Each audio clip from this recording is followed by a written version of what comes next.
Welcome.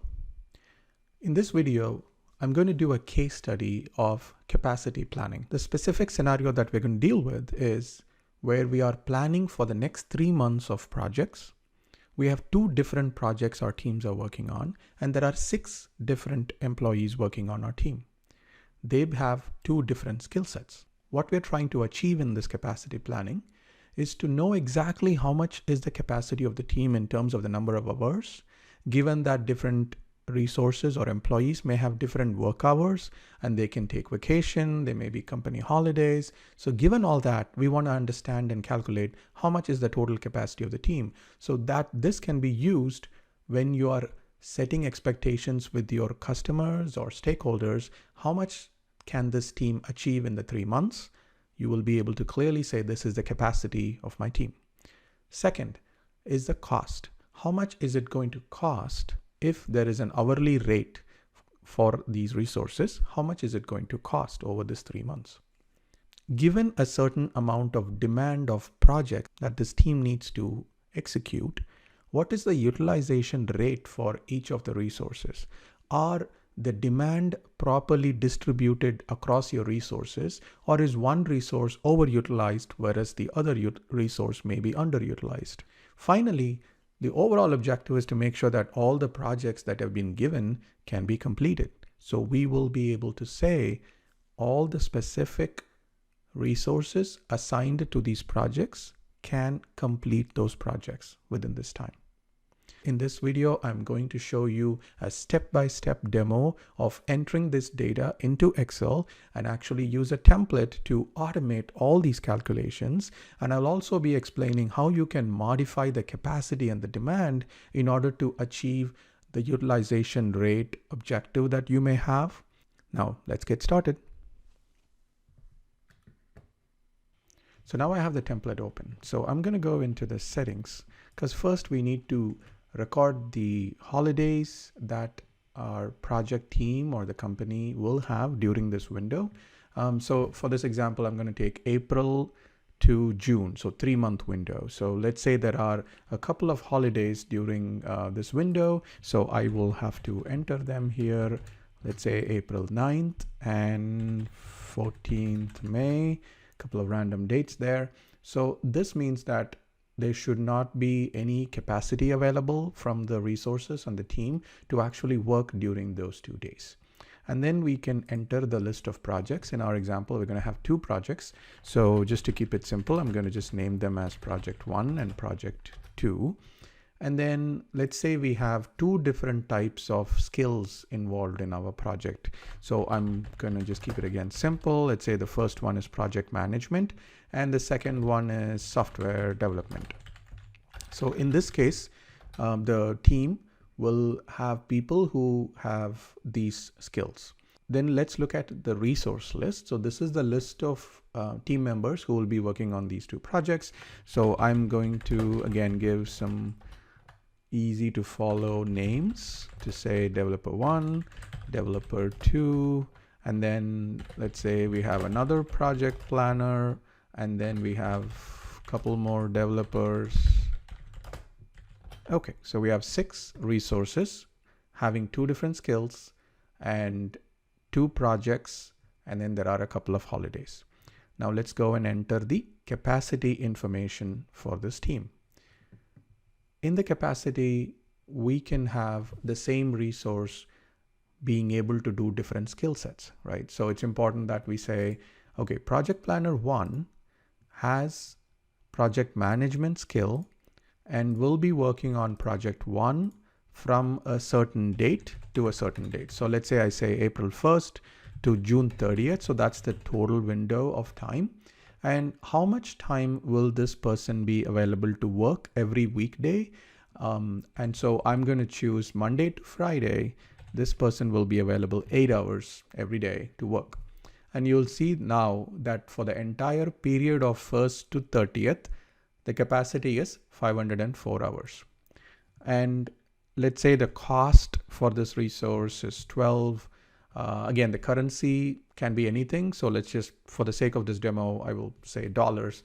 So let's say it's $12 per hour for that. And then Let's talk about the second resource. So I can choose developer.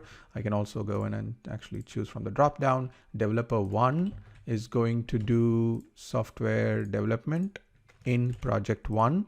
And this time the resource may only be available until the 10th of June, let's say. So then we can enter 10th of June. And then this employee may be working on this project with the skill for 6 hours every Monday to Friday. And again, this is just an example for our case study. The amount of hours can be different easily. And I'm going to put some a few more resources quickly here.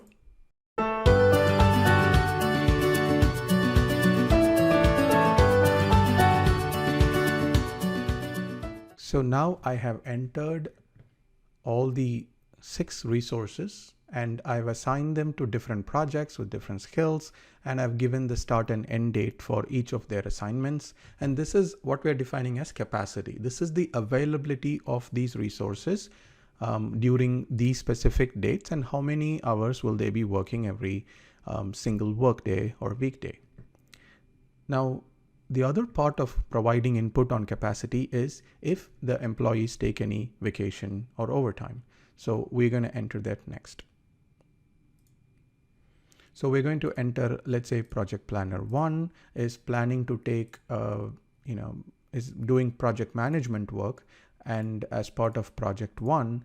But let's say this employee is going to take from April 12th to April 14th. So that's about 3 days, but it's going to be taking vacation. So I'm going to put -8 to represent that it'll be -8 hours every day. So 12th, 13th, 14th, the employee will be taking 8 hours a day of vacation.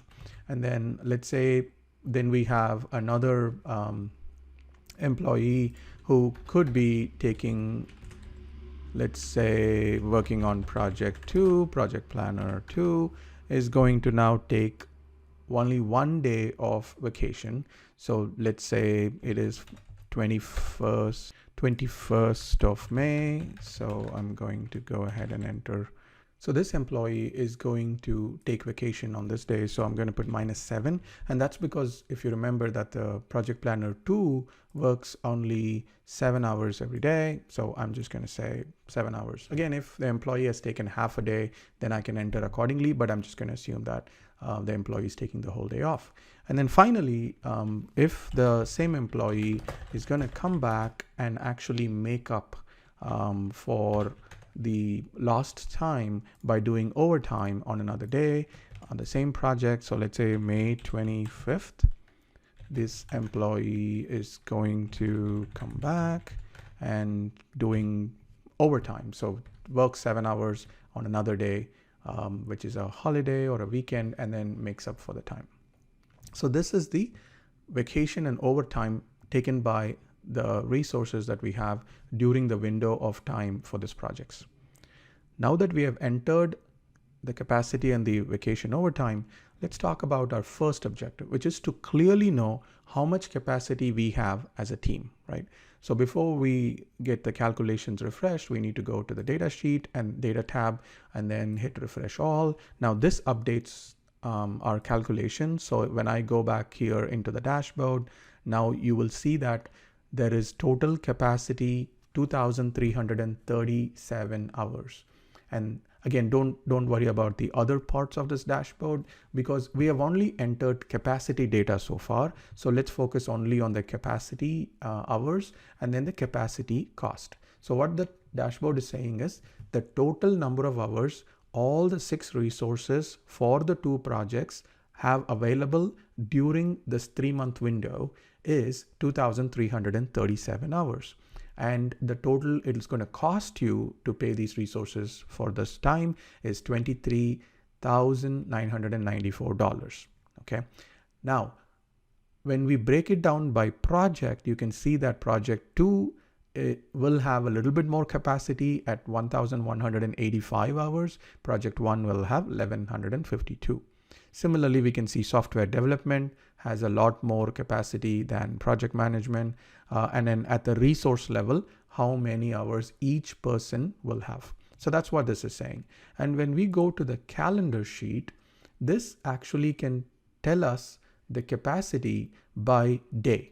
So 1st April, 2nd April. So every day we can show you the capacity. Depending on what granularity that you want to plan your work, you may sometimes look at monthly and maybe that's enough, but sometimes it is important to look at daily or weekly. So for example, if I go back to monthly, now this says in April, project planner 1 is available 144 hours, developer 1 is available 126, and so on. So this is the availability or the capacity by month. And if you want daily, you can see it. And I want to highlight here that we mentioned the project planner 1 will be taking vacation during those 3 days, 12th April to 14th April. And now you can see that the capacity is no longer there for that employee during those 3 days, which truly reflects the real capacity. Similarly, if an employee has taken, let's say, that overtime. So let's look at that example. I'm going to type in, I want to see May. So I can now quickly change my calendar here to look at May. I think I remember that May 25th is the overtime, and you can see that the employee, it happens to be on a weekday. And so in addition to the normal 7 hours, the employee is taking 7 more hours on that day, but the employee is taking off on 21st May because that's what we provided to the template. And if in case, instead of 25th May doing 14 hours, if the, let's say, for example, I go back to the overtime and say, this is not 25th and I want, maybe it's during the week end, let's say this is 23rd. So I'm going to work 23rd May and I am going to go back to the calendar. Now you will see that the work has been the overtime has been scheduled for 23rd May, which is a weekend. Typically, the employee doesn't work, but he's going to make up 7 hours that he or she took off on 21st May. So this is how we can get capacity clearly defined, both in terms of number of hours and also the cost it's going to cost us for that capacity at an aggregate level for the entire 3-month window, as well as, which is what we see here, and as well as by day, by month, day by week, and all of that information readily available, which is going to be super helpful when you start accepting projects or planning for your demand, which is where we will go next. So let's start looking into the demand sheet now to determine how we can enter the demand. So let's say, for example, you are leading this team and you know that there are going to be certain projects that you're going to be working on, which I think we called it project 1 and 2, but you can enter more specific tasks for those projects. So let's take an example. So we're going to say project planner 1 is going to do project management work as part of project 1. And let's say the first task is gathering all the requirements for the project. And then I can enter the date when that will start and then date that will end. So let's say from April 1st to April 20th, the person is going to gather requirements, and it's going to spend 8 hours every day. So now as soon as I type that in, I can see that the total hours of demand, the total hours that this person will be occupied to do the requirements gathering will be 104 hours. Okay, so now I'm going to go into the next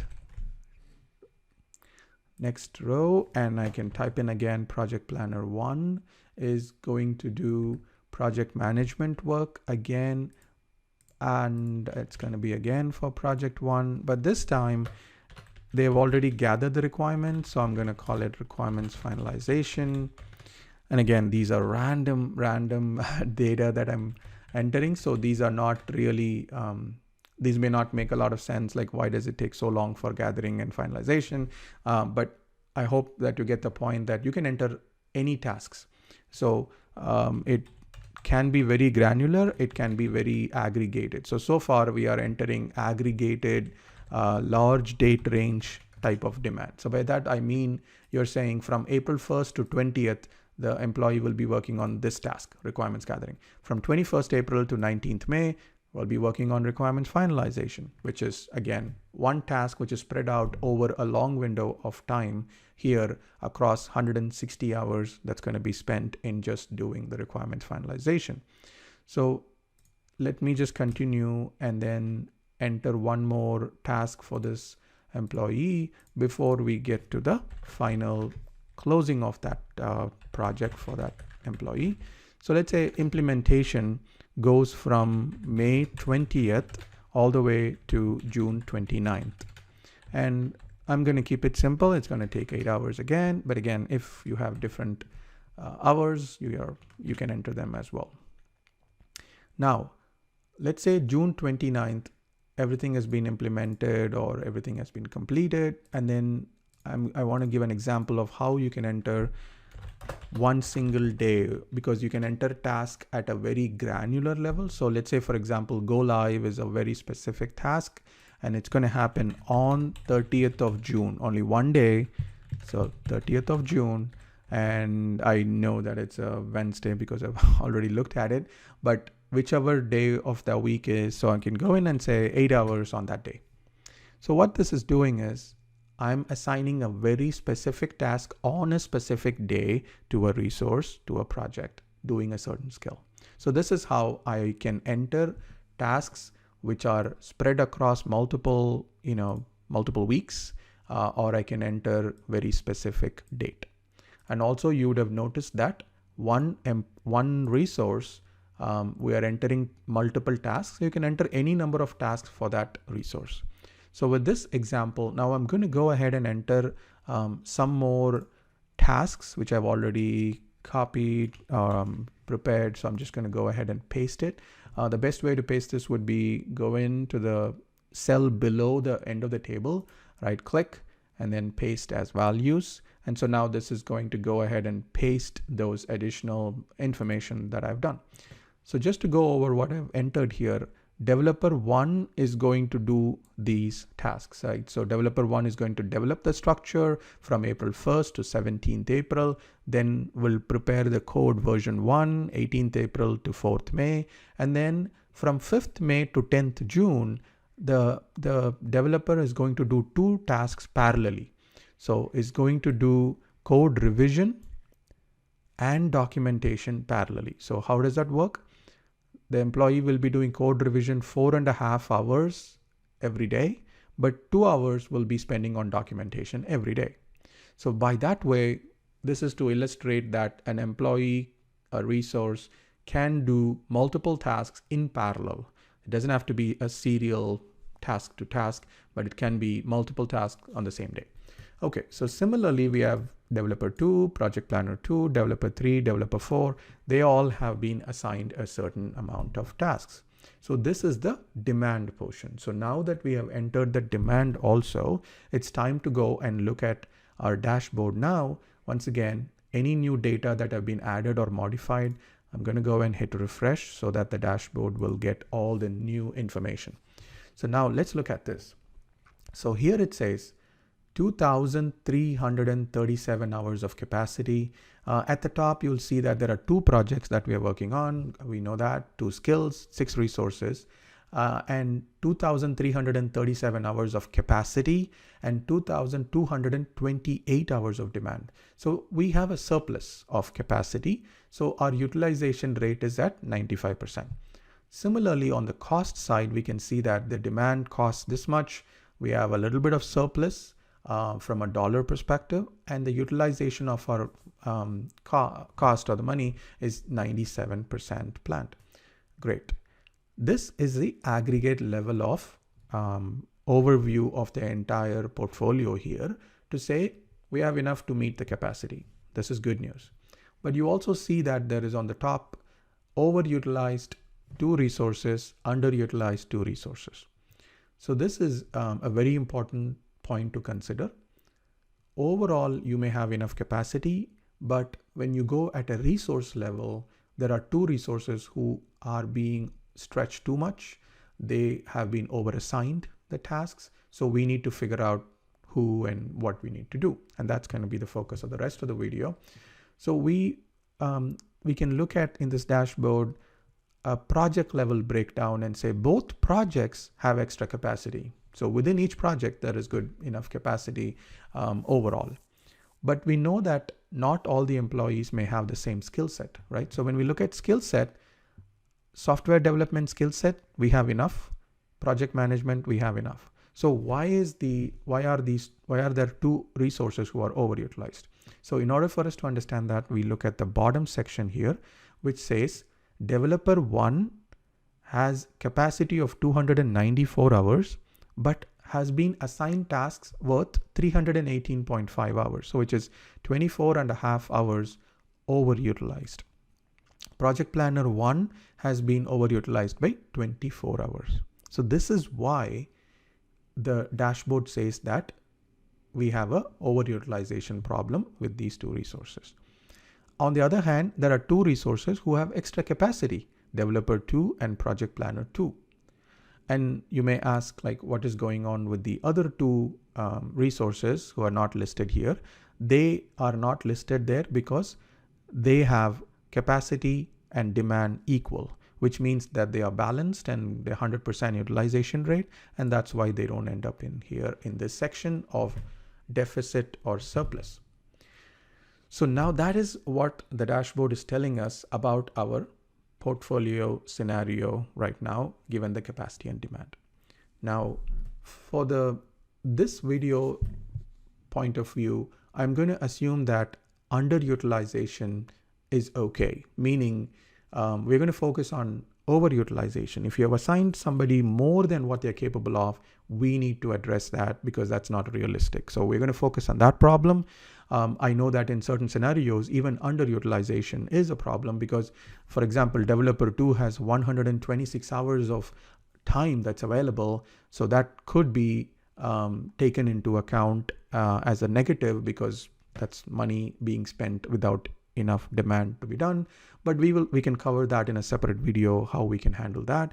But for this video, I'm going to focus on the overutilization to make sure that we don't have any resource who doesn't have the capacity to meet the demand assigned to that resource. If there are other scenarios that you want to address in future videos, please provide me some examples or please provide me a description of the problem, and I'll be happy to bring up some sample data and then prepare a video to explain how do we address that scenario in capacity planning. So now let's continue our journey of how do we address this overutilization. First, let's take developer 1. Developer 1 needs 24 hours more of capacity. Developer 2 has a lot of time. So first approach would be, I am going to think about modifying the demand or reassigning some of the demand from developer 1 to developer 2. And I'm going with that scenario because we know that there is resource available within our project team to handle it. If we didn't have enough project resources, then what I would have done is to go and say, oh, let's increase the capacity of developer 1. Let's ask developer 1 to work a little bit more, instead of working 6 hours every day, maybe 6.5 hours every day or something like that to bridge the gap. But that means it will increase the cost, right? And so what I'm trying to do now is, without increasing the cost of the project, how can we manage? So if I go back here, the cost of the project for addressing this demand is $23,000, $166. So I am trying to keep the same cost or within the capacity planned, but reassign the resources to achieve our objective. So that's what I'm going to do, because the easier solution would be, increase the capacity or reduce the demand, but both have consequences. So what we're trying to do is to now shift the tasks so that we can be under the cost, as well as we don't have to go and ask our customer to reduce the demand on us. So our objective now is to go to the demand and reassign some task from developer 1 to developer 2. So let's go and find out, are there any tasks which from developer 1 which we can try to ask developer 2 to help. So I'm going to pick this example because from 5th May to 10th June, developer 1 is scheduled to work 2 hours a day, which is around 52 hours totally. So I am going to copy this and I'm going to paste as values here. What I'm trying to do is to change that to developer 2. But I don't want all the, 2 hours a day. I'm going to change it to 1 hour a day and change this to 1 hour a day. And I'll explain what this is doing. So what we have done here is to taken developer 1 26 hours and converted it to developer 2 working on the same project, same date, 26 hours.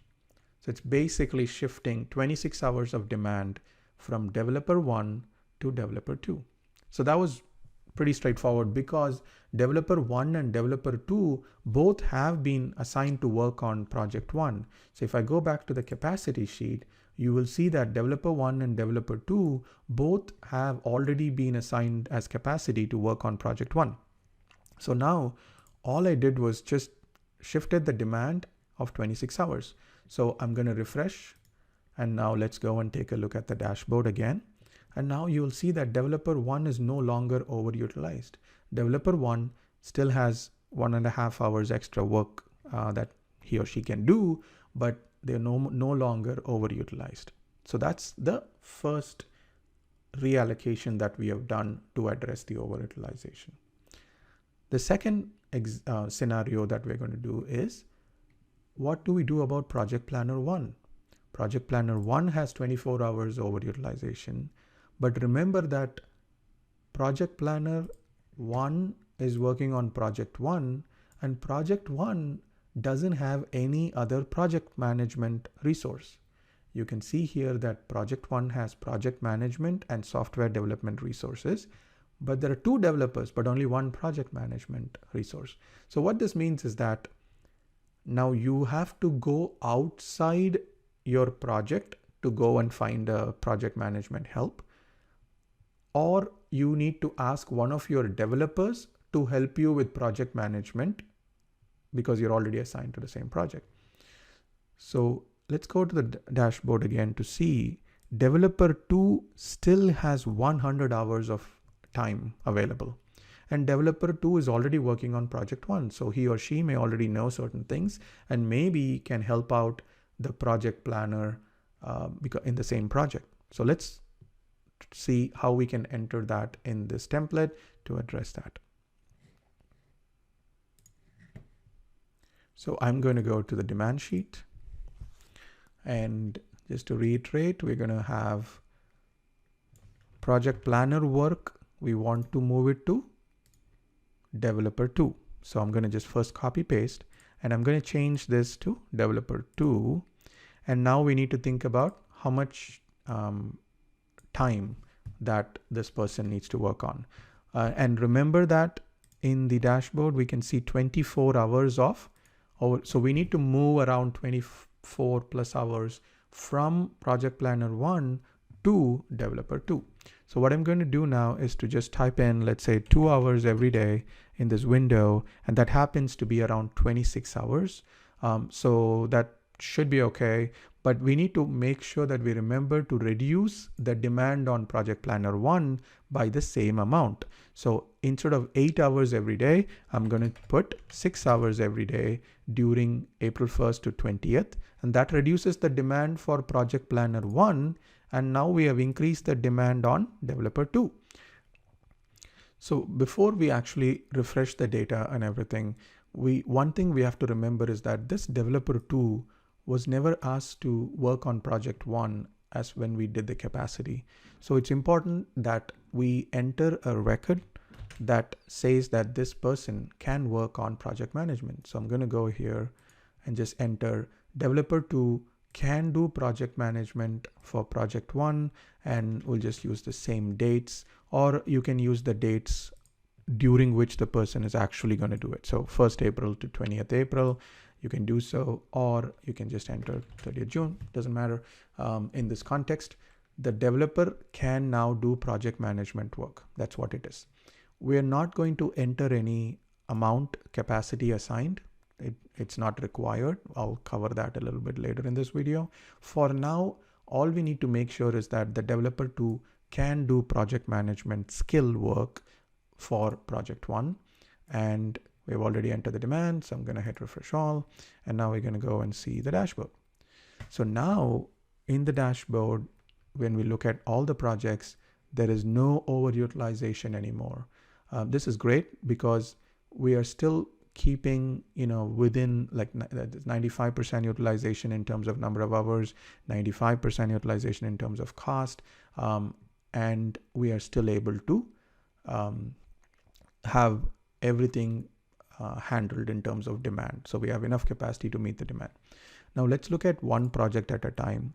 So now when I hit project 1, you will see that it still shows that project management has a deficit. And this is what I want to explain here, because we never really assigned the developer 2 to do project management work. So from a capacity perspective, we lacked in project management skill, but we made it up by having a developer do the work. And so that's why at a resource level, there is no imbalance. But when you look at from a skill perspective, there is still, it clearly shows that there is a gap from our original capacity. If we want this to not show up like this, we need to actually add capacity to project management skill. The developer 2, some of that time needs to be moved over here, and that is the way the dashboard can then say at a skill level everything is good, resource level everything is good, project level everything is good. So this is how you can choose to either go back and change the capacity itself, or you want to show to the team that this was the original planning and we were down by 24 hours, but we reassigned a developer to do the work and still achieved our objective of having enough capacity to meet all the demand. Now let's talk about the next scenario where if the developer 2 cannot do the project management skill. So let's say the developer doesn't have that skill. You still have an option of getting help from the project, another project planner who is in a different project. So I'm going to now explain how we can handle that. Before I proceed, I want to go back and remove the information that we added for developer 2 because we don't want to use the developer 2 for the task. We want to use the project planner. So I just change it back, whatever I had before. And now we are back. Okay, so now let's talk. I'm going to hit refresh all and we'll be back. And now project planner 1 still has overutilization. So now let's think about what we're trying to do here. We're going to ask project planner 2, who has 31.5 hours of time available. We're going to ask that project planner to come and help the project planner in project 1. That's what we're going to do. So just like the previous case, we want to make sure that the project planner 1 has project management skill available for project 2 also. So that's, let me go back here. I think I'm doing it wrong. Project planner 2 has extra. So project planner 2 should be available to work on project 1. And that's kind of what we are trying to show here. And for now, let's not enter any change in capacity. It's okay. Let's go to demand and see how we can shift the demand. So to shift the demand, we want to first think about it's about 24 hours or so that we need to shift. And I'm going to change project planner to doing project management for project 1 to help project planner 1. And we can say this one is going to be 1st April to 20th April. Now I'm going to say 2 hours every day. That's 26 hours. And so if we want to be more specific, I can do just 25. Okay, so this is 25 hours that we're trying to shift. So I need to reduce the 25 hours of demand from project planner 1. So that's what I'm going to do here. So I've updated that. I've added a new row. So now I'm going to go back and hit refresh all. And now we will see that now there is no issue. And when I look at project 1, you will see that project planner 1 doesn't have any overutilization, but project planner 2 does, right? And this is, as I was explaining earlier, we never really asked project planner 2 capacity for project 1. Just to show here, we didn't assign any capacity, right? And that's why. If you want to assign some capacity, I'll illustrate that now. From 1st to 20th, we want to assign that 25 hours of capacity. But remember that project planner 2, then you need to reduce the capacity of the project planner 2 here. And that's the way it will make sure that the project planner is still working on the same total number of hours. So that I'm going to re-enter a few things here to reassign, and I'll show you what this means after I finish entering. But what this is saying is, so from 21st of April to 30th of June, let the person work 7 hours as previously planned. But from 1st to 20th of April, the person will be working on project 1 for this many hours and project 2 for, let's say, 5 hours and 5.5. So what this is doing, and we have to enter the cost here. So I'm going to enter the cost. Okay. What this is doing is totally the project planner 2 is still working only 7 hours every day as a capacity availability. But what we have done is assigned some of that to project 1 from 1st of April to 20th of April, which totals up to 25 hours of capacity. So we have actually changed the capacity itself to distribute to project 1 in addition to project 2. And this way, when I go back to the dashboard and hit refresh all, now you will see that the project planner within project 1, there is no overutilization. Within project 2, there is no overutilization. So at all levels, at project, at skill, at resource, everything is fully balanced. And we have a total, if I look at total, 95% still utilization, 96% still at the cost level. So we are still under 100% utilization, close but not over. And we don't have any resource level imbalance. So that was our objective. Every single task should be, they should be completed by the capacity we have and the resources we have. So that was our objective, and we have done that.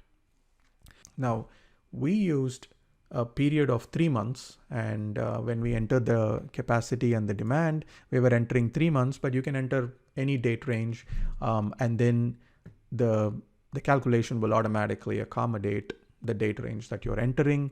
And we entered only 6 resources, 2 projects, and 2 skills, but you may have more or less. It doesn't matter. You can enter them here, in here, and then enter your tasks in the capacity, and then the calculations would work. So I hope that this was helpful from a capacity planning perspective.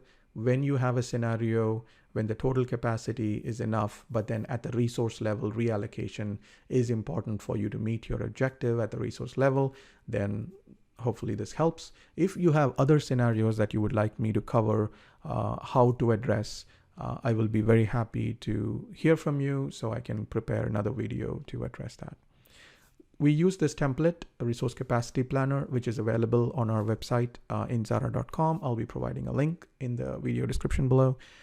If you have any questions or suggestions, please put them in the comments below. Thank you very much for watching.